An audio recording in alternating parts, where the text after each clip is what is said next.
Hello everyone, welcome to the HardReset channel, and today I'm going to show you how to enable or disable the red receipts on the iPhone 17 Pro.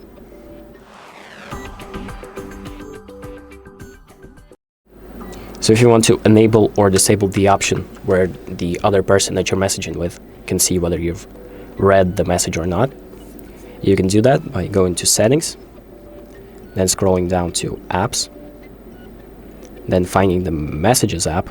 You can either look for it or just type it in the search field. There we go, this is the Messages app. And here we're going to scroll down until we find the Send Red Receipts option.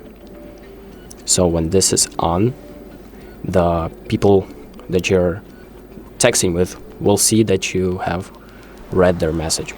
But if you disable it, they won't see it. So just select the option that you want, and that's going to be pretty much it. So you can now check, you can talk with people, and they will see or not see the read receipts. So that's pretty much it. So thank you for watching. I hope this video helps you, and make sure to like and subscribe.